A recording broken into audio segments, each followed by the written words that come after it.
बढ़ा सियासी कलेश।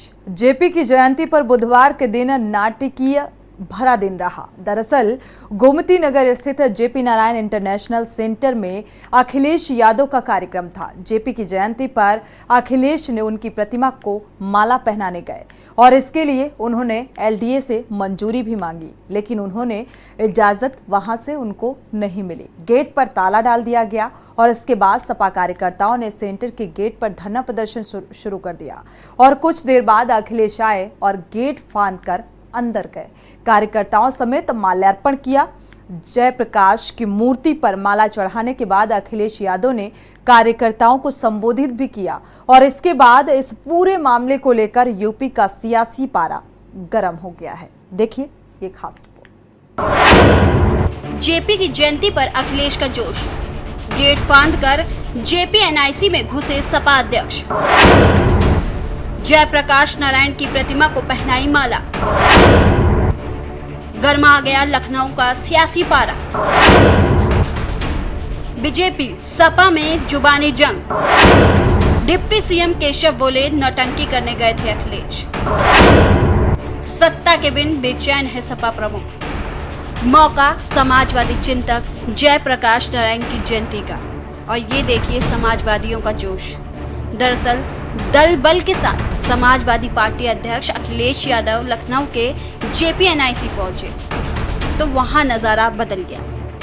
बता दें कि अखिलेश के पहुंचने पर पुलिस ने उन्हें अनुमति न होने का हवाला देकर परिसर में न जाने की बात कही, मगर अखिलेश भला कहां मानने वाले थे। फिलहाल अखिलेश लोकसभा चुनाव की तैयारियों को लेकर फार्म में चल रहे हैं। बहरहाल अखिलेश ने सुरक्षा बलों की एक न सुनी और वह जेपी एनआईसी का गेट फांद कर अंदर दाखिल हुए और उन्होंने जयप्रकाश नारायण की मूर्ति पर माल्यार्पण किया। आज हम जैसे पहले कार्यक्रम समाजवादी लोग करते रहे हैं उसी तरीके से आज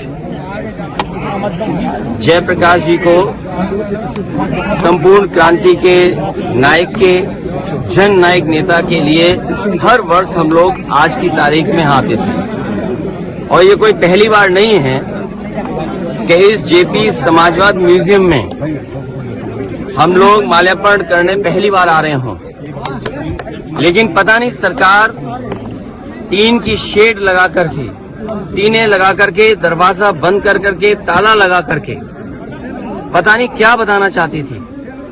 ये वही जेपी है जिन्होंने संपूर्ण क्रांति का नारा दिया था और वो इसलिए दिया था कि उन परिस्थितियों में उस समय पर चरम सीमा पर महंगाई थी, चरम सीमा पर बेरोजगारी थी, चरम सीमा पर भ्रष्टाचार था और न जाने कितना उनके साथ देश के समाजवादी नेताओं को जेल जाना पड़ा, इमरजेंसी लगी और जिस समय वो पीजीआई अस्पताल में थे उस समय जो उन्होंने जेल डायरी लिखी उसमें लिखा कि मैं कैसे सोच सकता हूं एक लोकतांत्रिक देश में इमरजेंसी लग जाएगी।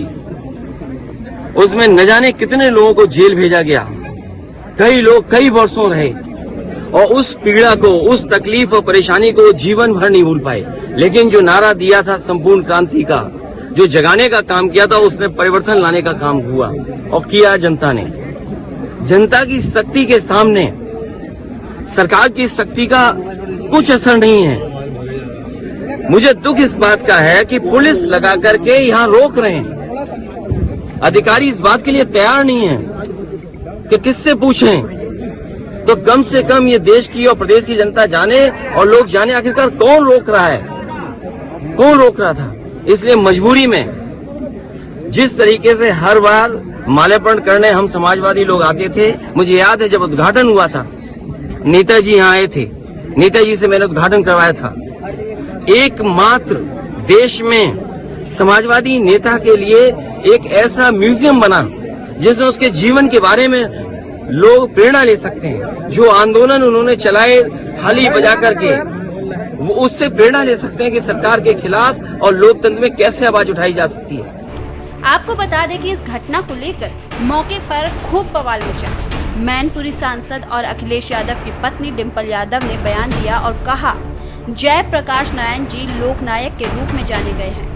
क्योंकि वह समाजवादी, एक क्रांतिकारी लीडर और एक सच्चे राष्ट्रवादी नायक है। मैं समझती हूँ जेपी इंस्टीट्यूट समाजवादी पार्टी के पैसे से नहीं बना है, ये सिर्फ जनता के पैसे से बना है और जनता को समर्पित करने के लिए बना है। लोकनायक जिनके जो जाने गए हैं हमारे आदरणीय जयप्रकाश जी, क्योंकि वो एक समाजवादी लीडर थे, एक क्रांतिकारी लीडर थे और एक सच्चे राष्ट्रवादी नायक थे।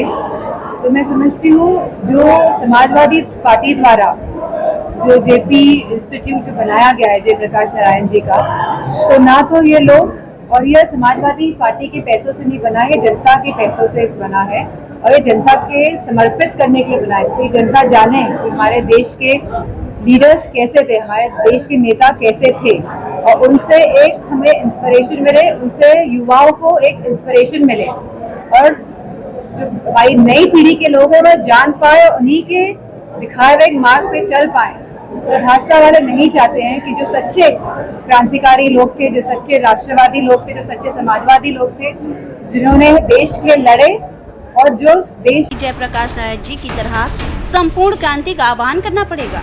अगर भाजपा को यही मंजूर है तो यही सही। इसके बाद बुधवार को अखिलेश जेपीएनआईसी का गेट फांदकर अंदर दाखिल हुए और उन्होंने योगी सरकार पर निशाना साधा। बता दें, एलडीए ने सुरक्षा कारणों के चलते अखिलेश के कार्यक्रम की अनुमति नहीं देने की बात कही। एलडीए ने यह भी कहा कि जेपीएनआईसी में साफ सफाई का कार्यक्रम चल रहा है, इसलिए यहां ताला लगा दिया गया है। बहरहाल अखिलेश का जेपी को अपने अंदाज में माला पहनाने के मामले ने तूल पकड़ लिया है। सूबे की सियासी फिजा गर्मा गई है। इस संबंध में बीजेपी और सपा नेताओं में आरोप प्रत्यारोप का दौर चल पड़ा।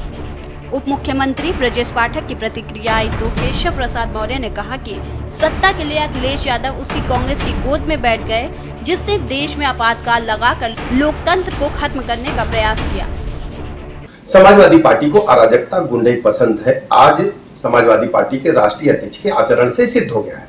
जिस ढंग से दीवार कूद करके, दीवार फांद करके वहां जाकर के उन्होंने माल्यार्पण किया है, जिस बिल्डिंग को एलडीए ने, विकास प्राधिकरण ने सील करके रखा था, उनको कानून से कोई मतलब नहीं है। कानून के आसपास भी गुजरना नहीं चाहते। हमेशा कानून तोड़ करके अराजकता फैलाना समाजवादी पार्टी का पुराना सगल रहा है। अगर इसी ढंग से अच्छा कूदना समाजवादी पार्टी के राष्ट्रीय अध्यक्ष महोदय जानते हैं तो उनको एशियन गेम्स में जाकर के भारत के लिए कुछ और मेडल लाने पर काम करना चाहिए था। उन्हें जयप्रकाश नारायण की जयंती मनाने का कोई अधिकार नहीं है। जबकि पूरे घटनाक्रम पर सपा के राष्ट्रीय महासचिव शिवपाल यादव ने भी ट्वीट किया।